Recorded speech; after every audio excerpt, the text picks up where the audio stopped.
Chapter 40, The Resurgence of Conservatism, covering 1980 to 1992.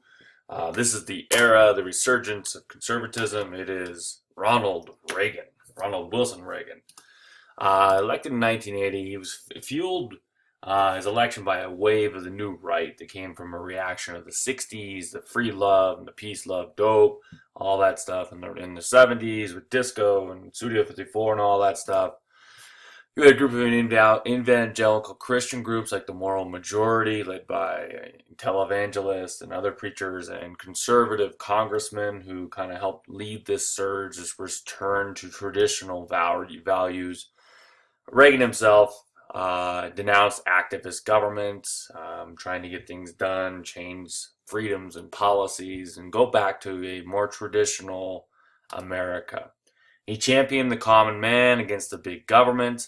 And you have neoconservatives or neocons who stood for free market capitalism. It was a time to roll back the Great Society, even roll back some of the New Deal, the idea of the big government that controls everything, regulation everywhere, and it's really just kind of standing up for the common man. He took a very strong anti-Soviet stance, which also played very well to the conservatives. And it's the traditional values of individualism, the family is the center of the culture, patriotism. Ronald Reagan is quoted here saying, "I believe the best social program is a job." And so it's kind of, no more handouts. Let's get back to work. Let's get back to what makes America a great nation.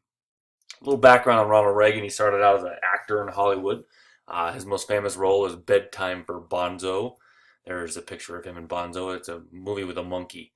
Little trivia nugget. Reagan was the only president to ever wear a Nazi uniform. It was for a film. He got a start in politics by helping purge communists from the film industry during the McCarthy era. His work in Hollywood and turning into politics helped blacklist many of these writers and directors and producers for being suspected communists and not swearing, loyalty oaths to the United States. He was then governor of California from 1966 to 1974, very popular governor there. He ran for president in 1976 against the sitting president, Gerald Ford. Gerald Ford got there kind of in a wacky way because of Nixon's resignation. He didn't get the nomination, but he still got some substantial votes in 76. In 1980, he did get the nomination for the Republicans and defeated Jimmy Carter. Jimmy Carter was pretty universally disliked for being bungling and befuddled and just a nice guy, and he had a brother named Billy who liked to brew beer. He won the Electoral College 49 to 49, which is a pretty substantial win, especially when you take into account he defeated the sitting president. The electoral map of 1980 shows that Reagan won the majority of the United States except Hawaii, Minnesota, Georgia, West Virginia, Washington, D.C., Maryland, and good old Rhode Island. Sorry, Jimmy Carter, you can go build homes for Habitat for Humanity and be a great man, but you're no longer president. The video, if you want to look it up, is The Assassination Attempt for Ronald Reagan by John Hinckley. It's online if you want to look it up. It's on YouTube. Kind of a bizarre thing because people really liked Ronald Reagan. He had a lot of charm and charisma, and so it was shocking that this person who actually had mental issues would try to shoot him. Reagan, showing his wit and charm, rushed to the hospital. His wife showed up, Nancy, and she said, Ronnie, are you okay? And he looked up and said, honey, I forgot to duck. And then later when the doctors were going to operate on him, they had to remove the bullet from him. He looked up on their operating table, and they're nervous because this is the President of the United States. And he said calmly, I hope you're all Republicans. So Reagan survives the assassination attempt, and he helps leads the Reagan Revolution. Just hours after he was inaugurated on January 20th, 1981, the Iranian hostage affair was ended. Jimmy Carter didn't want that to be a black eye or a blemish on his presidency as a legacy, and so he worked feverishly, even though he was defeated, to free the Iranian hostages. They tried negotiating, they tried a daring helicopter rescue, which ended up, there was unfortunately a crash, and I believe 8 servicemen were killed. Nothing worked. The Iranians just wanted to rub their, Carter's nose in it, and they released the hostages just hours after Reagan was in office and Carter was no longer president. They were in internment for 444 days. Reagan was the oldest president ever, and he was 69 when he was elected. Before that was William Henry Harrison. He served all 8 years until he was about 77. So as one of his legacies, he was the oldest president. He worked to dismantle the welfare state. He worked for a smaller government, less bureaucracy, freer markets, deregulations, kind of a big theme for the whole Reagan Revolution. Uh, his cabinet, which most presidents try to get the best and the brightest, excuse me, because he wanted conservatives. It's funny because everyone says they want the best. Nobody says, I just want some dude. Just take a couple guys that are average. But Reagan wanted the best and the rightest. He wanted this conservative shift to match the upsurge of conservatism in this country. Found an ally in certain terms of conservatism with British Prime Minister Margaret Thatcher, pictured here in the slide, nicknamed the Iron Lady. They formed a very close friendship, and Britain and the United States became even closer allies during the 1980s. It helped to have a common enemy in the Soviet Union. He thought people were tired of government spending, more on social programs than defense. And the evidence of that was in his own home state of California. Proposition 13 was passed by the people of California, which severely downsized the state government in terms of social spending. And so Reagan took that as a mandate of the people, especially by winning by a large margin. It was time to downsize the government, but we need to increase defense because Reagan also restored patriotism after the years of Vietnam and Watergate, and people were down on the government. He restored patriotism and kind of led this upsurge in the economy through his economic policies, which we'll get to. He did get the boll weevils, who were conservative Southern Democrats. They were just Democrats by name, to agree with him, to the point that finally in 1992, Democrats in the South went, hey, we're kind of Republicans, so we should vote that way now, which they did. The budget. There was $35 billion in cuts for social programs. Then he worked for substantial tax cuts, but they were tax cuts on the rich, on the elite, on the wealthy, the upper rungs of society, the businesses. This is called supply-side economics, or voodoo economics, or Reaganomics. There's a variety of names to it, and the idea is that you infuse money to the top rungs of society, and it's supposed to trickle down to the middle classes, and then it will trickle down to the people, because businesses and the elite will spend money on yachts and things like that. And then the people that sell the yachts, they make a little more money, and so they go to the movies, and the movie theater has a little bit more money, so they hire another dude, and then they're selling more popcorn, and it's supposed to trickle down to everyone.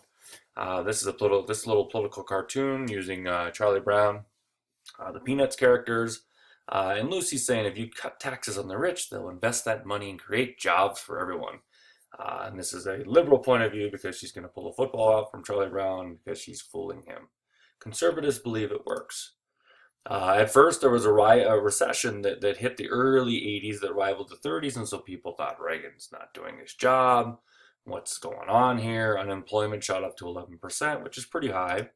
The auto industry was really struggling because Japan and Europe, after decades of rebuilding after World War II, finally caught up. That and American cars were pretty awful during the 70s and 80s, late 70s and 80s. If you've ever seen a 1980s car, anything, it's probably broke down.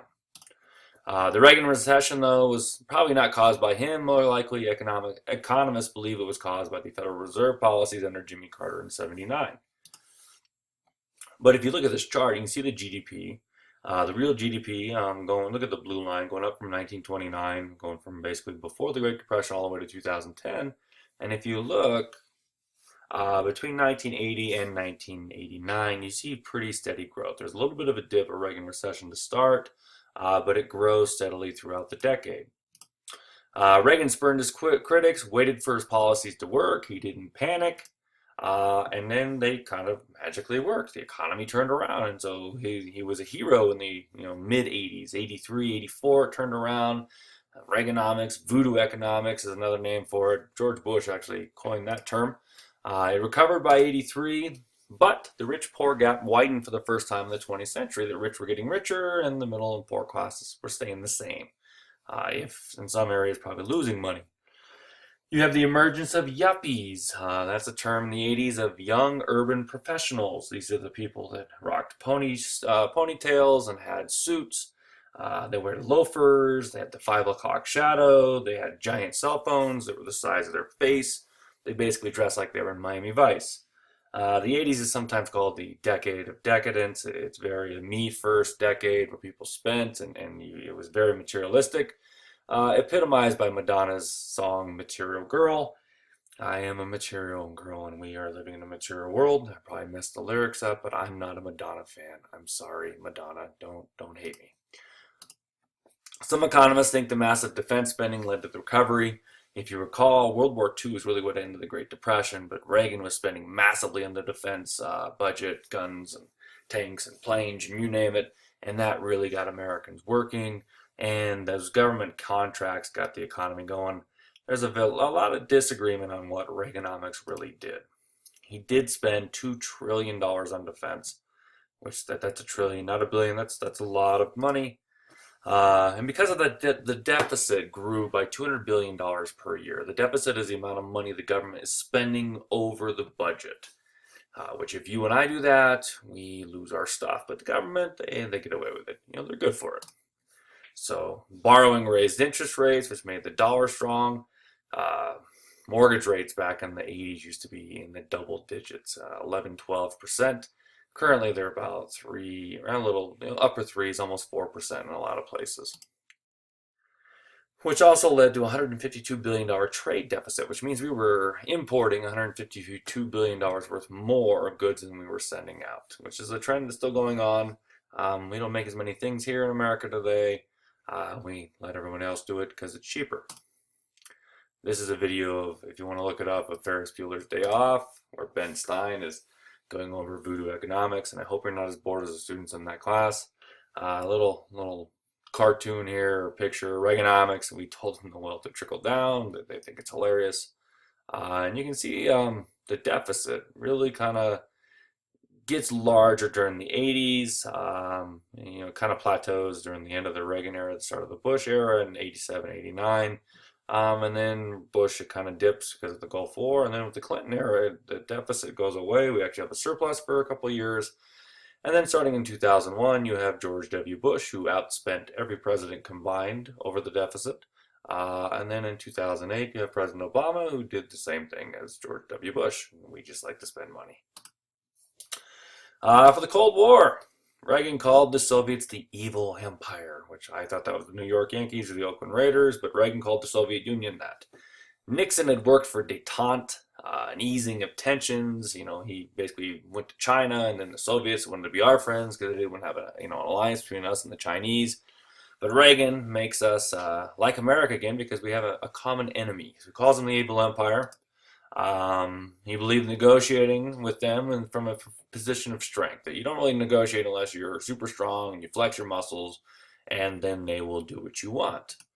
He expanded the military greatly, flew American flags everywhere, and really kind of returned patriotism, which was a really good thing because people were really down on the government after Vietnam and Watergate.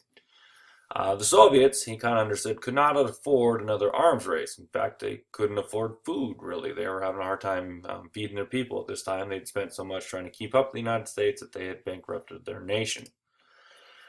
Bizarrely, though, he proposed the Strategic Defense Initiative, the SDI, in March 1983. You're probably wondering what the cartoon is here. You can see 3PO, R2-D2, and ET.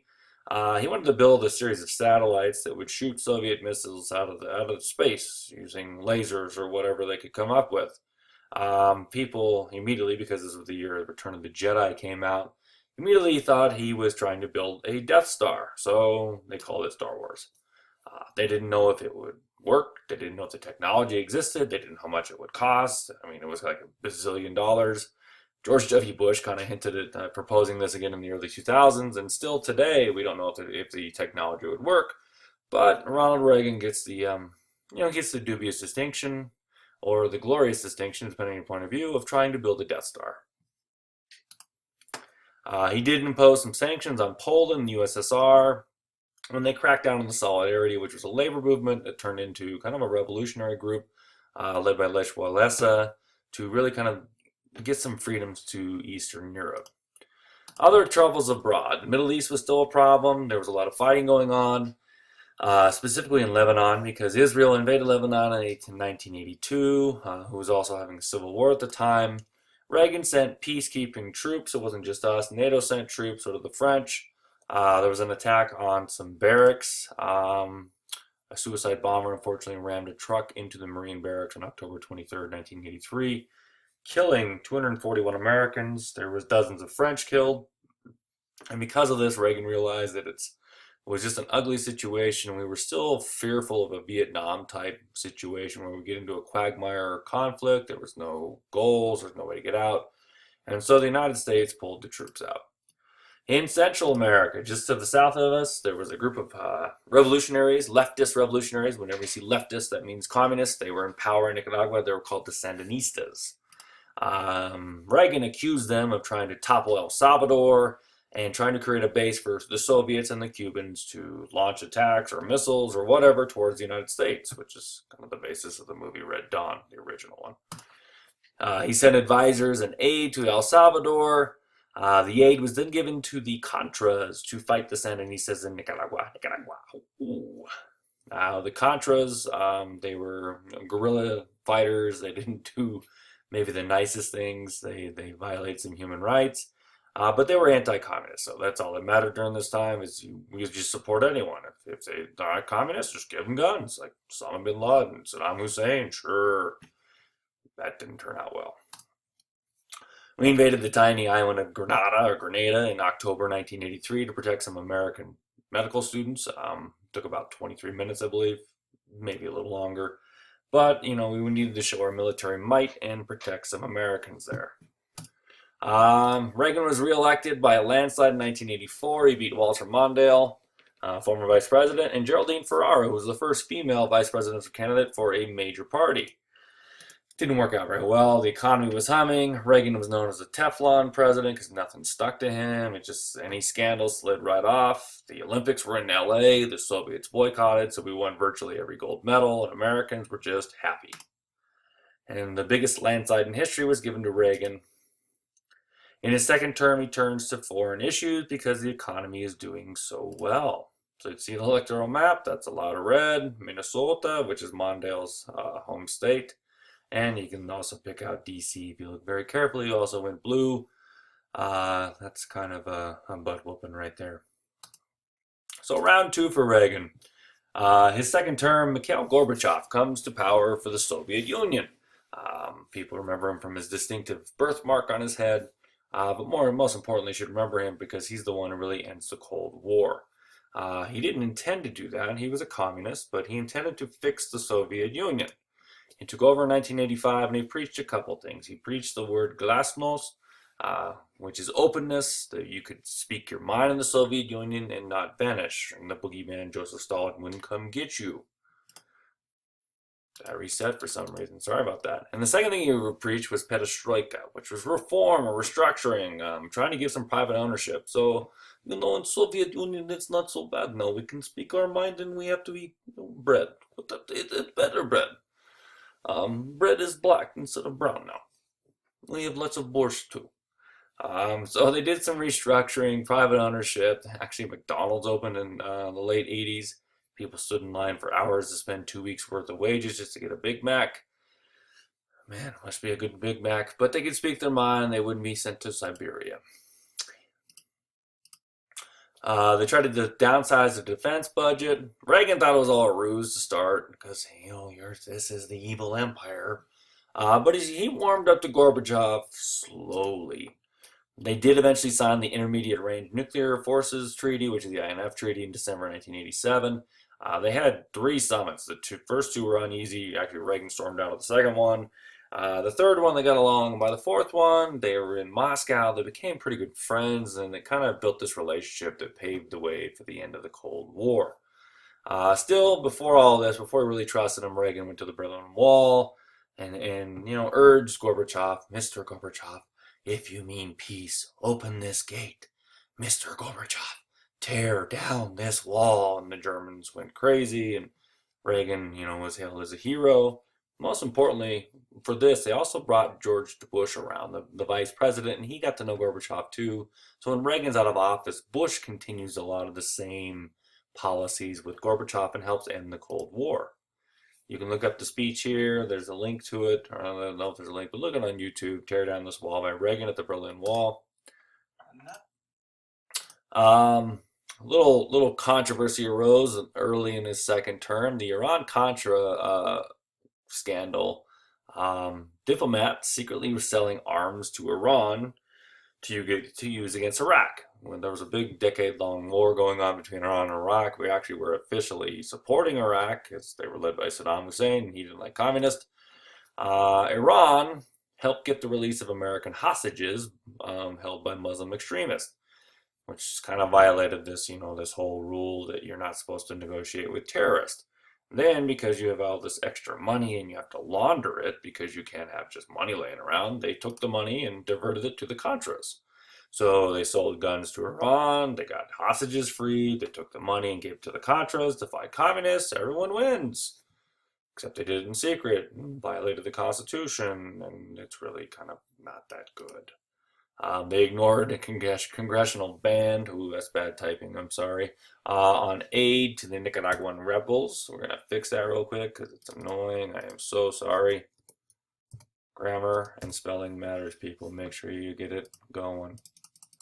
Congress at that point in time still supported Iraq and Saddam Hussein.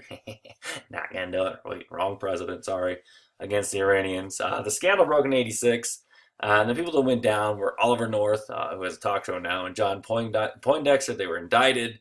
They testified that the president had nothing to do with this. And this is just a little over a decade after Nixon. So people are going, oh man, here we go, another scandal. And this one's a little bit worse than, covering up a break-in at the Democratic National Headquarters. This is selling guns to not evil, but enemies of the United States and using the money to help fund some Contra fighters, some guerrilla fighters. Reagan was implicated, but he claimed he didn't know anything. In fact, he testified, I want to say a couple dozen times, that I don't recall. And people went, well, he's old, which he did have some early signs of Alzheimer's, which isn't a laughing matter.